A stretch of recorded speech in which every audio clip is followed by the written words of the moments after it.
Hello les Illustros et bienvenue dans cette toute nouvelle critique où il sera question ni plus ni moins d'Alien Romulus, réalisé par Fede Alvarez. Appréhender un nouveau film Alien, ça a toujours été un petit peu compliqué, puisque à chaque nouvel opus de cette saga, il y avait à la barre un auteur avec un style extrêmement fort, extrêmement marqué, propice à diviser les spectateurs, propice à développer des débats entre cinéphiles, sans fin. Bon, tout d'abord, on a eu Alien le 8e passager réalisé par Ridley Scott, qui lui, pour le coup, a mis tout le monde d'accord. C'était un film passionnant, terrifiant dans sa découverte d'un nouveau monde et extrêmement bien tenu pour ce qui est des sous-textes religieux qui étaient déjà présents à l'époque. Ensuite, on a eu Alien le Retour réalisé par James Cameron et lui, il a un petit peu plus divisé parce qu'il y a eu une grosse dose d'action apportée à l'univers avec cet opus. Personnellement, moi j'ai bien aimé, je sais qu'il y a des gens qui n'ont pas trop raffolé de cette grosse dose d'action, mais cette grosse dose d'action, pour moi, est mariée à un propos sur l'armée qui était déjà extrêmement intéressant à l'époque et qui l'est toujours encore maintenant. Ensuite, et c'est là que ça a vraiment commencé à diviser, on a eu Alien 3 réalisé par David Fincher. Et il y a quelque chose que j'ai omis de dire sur Alien le Retour réalisé par James Cameron, c'est que c'est un bon film, que j'aime bien, mais qui ne me passionne pas. Alors que Alien 3 de David Fincher, c'est un moins bon film, mais qui me passionne plus. Alien 3, qui est tristement célèbre pour tous ses déboires de production, je vous invite à aller regarder les making-of, je vous invite à aller regarder tout ce qui tourne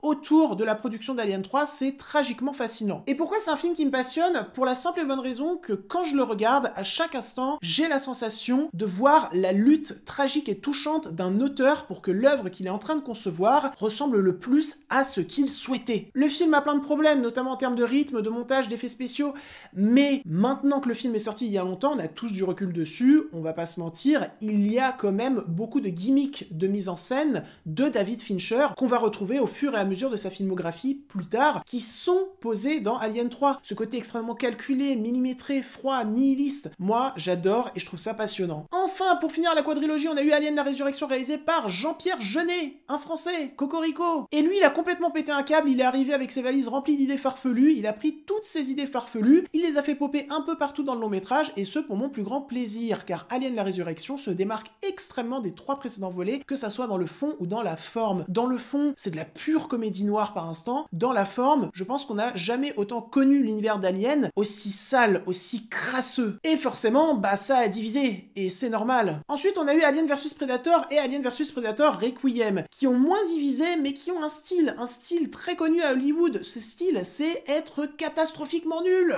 Et enfin, on a eu le retour de Papy Ridley avec Prometheus et Alien Covenant. Dire que ces films ont divisé serait trop faible. Ces films ont enclenché des guerres. Personnellement, je les trouve ultra imposants, ultra intéressants visuellement. Par contre, j'ai beaucoup plus de mal avec le fond qui nous mène vers des pistes extrêmement intrigantes, mais qui sont malheureusement trop mal développées pour moi. La faute a un côté très peu subtil et c'est un peu incompréhensible puisque dans Alien le 8e passager qui est sorti bien longtemps avant et qui était réalisé par Papy Ridley également, bah c'était beaucoup plus subtil, les choses étaient amenées de manière beaucoup plus intelligente, réfléchie. C'est pas des films que j'enterre mais c'est pas des films que j'encense également, ils existent, voilà. Et maintenant arrive Alien Romulus réalisé par Fede Alvarez à qui l'on doit le très sympathique remake d'Evil Dead sorti en 2013 et le très sympathique Don't Brief. Et donc vous l'avez très bien compris, j'attendais de ce Alien Romulus un film avec un style d'auteur, avec un style marqué, propice à diviser les spectateurs, propice à enclencher des débats sans fin entre cinéphiles. Et alors, est-ce que c'est ce que j'ai eu? Eh bien écoutez, vous allez le découvrir tout de suite, mais avant cela, qu'est-ce que ça nous raconte, Alien Romulus? Ça nous raconte l'histoire de jeunes dans l'espace qui vont chercher quelque chose dans l'espace et qui vont faire face à des aliens dans l'espace. Voilà, c'est très simple, c'est très no spoil comme résumé, mais c'est pas plus mal.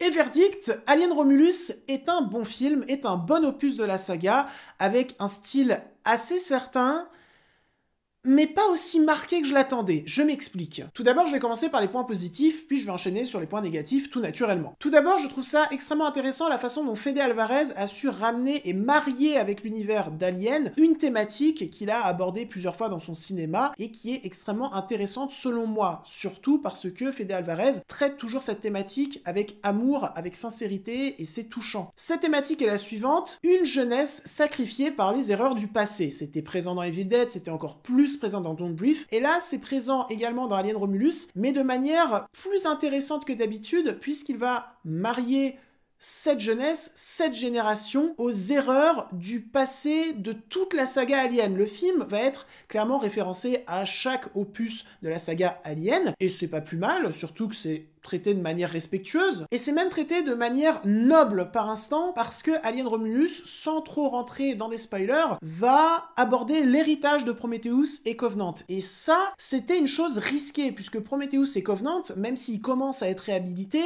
à l'époque, ils avaient beaucoup déçu le public. Donc Fede Alvarez et le studio aurait pu se dire Prometheus, Covenant, c'est à la poubelle. Et non, c'est pas le cas. Ça traite l'héritage de Prometheus et Covenant de manière respectueuse et surtout de manière plus intéressante, plus intelligente, plus subtile que dans Prometheus et Covenant. Et là, je sais que je vais pas me faire des copains, mais c'est ce que je pense. Then this is our only ticket out of here. Ce qui est très intéressant, c'est que le film va confronter cette jeunesse, cette nouvelle génération, incarnée par des acteurs en chair et en os, à un personnage du passé de la saga Alien, interprété par un acteur qui n'est plus vivant, et je ne sais pas comment ils ont recréé ce personnage. J'ai l'impression que c'est un mix entre une marionnette et des effets spéciaux numériques, et c'est important de savoir que la saga Alien a toujours apporté quelque chose de très intéressant dans sa technique, dans l'avancée des effets spéciaux. Et donc, si je ne me trompe pas, s'ils ont vraiment fait un mariage entre une marionnette et des effets spéciaux numériques, je trouve ça très intéressant comme approche de la technique, comme façon de faire avancer les effets spéciaux. C'est en même temps très nouveau et très ancien comme technique, c'est un beau mariage. Enfin, ce qui est très intéressant concernant cette thématique dont j'ai parlé, c'est aussi de voir comment ces jeunes vont faire face à l'héritage de toute la saga Alien, comment ils vont réussir à s'imposer face à elle, à essayer de la comprendre, puis à essayer de la surpasser. Pour ce qui est de la mise en scène, là aussi il y a des choses très intéressantes, à commencer par le fait que Fede Alvarez, un truc qu'il adore, c'est de faire croire que sa caméra vole, en quelque sorte. C'était extrêmement présent dans Don't Breathe, c'était même très appréciable, et ça l'est là également, et il arrive à renouveler ce style de filmage, je sais pas si ça se dit ce style de filmage, mais bon, je le dis, puisqu'il va y avoir plusieurs scènes de tension dans Alien Romulus qui vont tourner autour de la gravité. Des moments où des personnages vont vouloir qu'il n'y ait pas de gravité, et des moments où les personnages vont vouloir qu'il y ait de la gravité, sauf que ça va jamais être eux qui vont véritablement décider. C'est la gravité qui va décider pour eux. Et c'est très bien filmé, on retrouve cette caméra volante, et puis ces scènes de tension fonctionnent extrêmement bien tout court. Je pense à une scène de tension vers la fin du long métrage avec le sang des aliens, j'en dis pas plus, c'est la meilleure utilisation du sang des aliens de toute la saga. Cette scène, t'es accroché à ton siège, il y a un très bon suspense, elle est très bien filmée. Il y a également toute une autre scène vers la fin du film également, une scène de tension également, où les personnages avec la gravité vont faire des allers et retours, donc entre le haut d'une sorte de tunnel et le bas d'une sorte de tunnel, et ça va raconter quelque chose sur le duo principal du long métrage, qui est interprété par Kaylee Spaeny et David Johnson. C'est un très bon duo, il y a une très bonne dynamique, et leur développement est extrêmement intéressant, puisque chaque membre de ce duo va évoluer à l'inverse de l'autre. C'est pour ça que cette scène de tension dont je viens de vous parler, qui arrive à la fin du film, est intéressante parce que elle raconte toute la psychologie de leur duo, mais que au visuel. C'est du pur show don't tell, c'est malin. Ensuite, Fede Alvarez, il aime également autre chose, c'est la violence dans ses longs métrages, et de la violence qui te fait très mal aux entrailles. C'était ultra présent dans Evil Dead, un peu moins dans Don't Breathe, et là, c'est de nouveau plus présent. Il y a notamment tout un truc qui t'est teasé dans le long métrage concernant une femme enceinte, et quand ça arrive, tu n'es pas bien. Il apporte un côté beaucoup plus violent aux aliens, peut-être moins malin, mais beaucoup plus violent. C'est nouveau dans la saga, et je trouve ça intéressant, surtout que les scènes sont vraiment percutantes. Elles sont censées te mettre mal, et elles te mettent mal.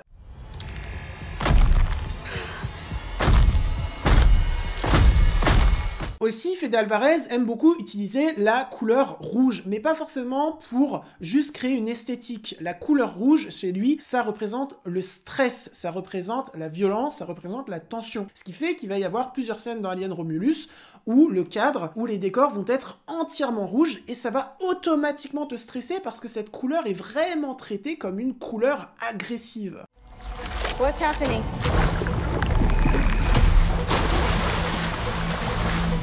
Something in the water. What do you mean there's something in I the don't know, water? there's just something in the fucking water.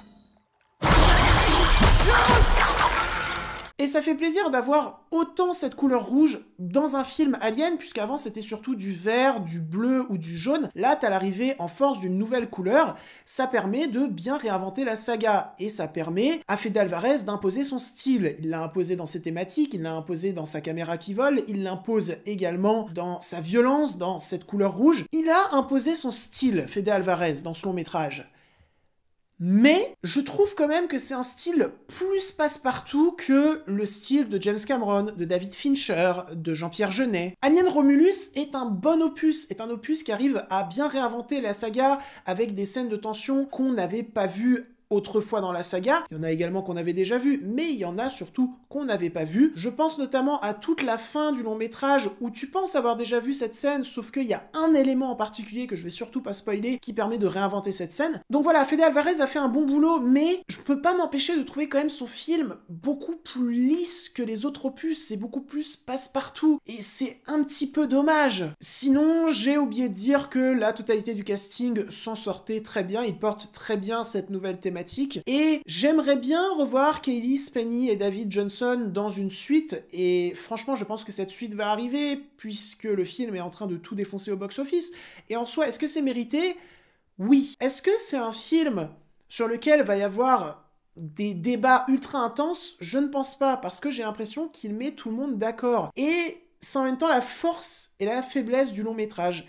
C'est qu'il met à peu près tout le monde d'accord. Mais c'est pas comme Alien le 8e passager, où ça mettait tout le monde d'accord, mais il y avait quand même beaucoup de débats, parce que Alien le 8e passager est quand même beaucoup plus dense que Alien Romulus. Mais donc voilà, je suis un peu déçu sur ce point-là pour Alien Romulus, mais ça m'empêche pas de passer un très bon moment et de vous encourager à aller voir le film en salle, parce que c'est un film qui fait du bien, et puis c'est un film qui est quand même très beau visuellement, et ça fait plaisir. Le film a coûté 80 millions de dollars, soit 100 millions de moins que Deadpool et Wolverine, et il tabasse Deadpool et Wolverine en termes de visuel, c'est un truc de dingue. Donc voilà, c'était mon avis sur Alien Romulus. J'espère qu'il vous aura intéressé, plu et diverti. Si c'est le cas, n'hésitez pas à le liker, commenter et partager sur vos réseaux sociaux.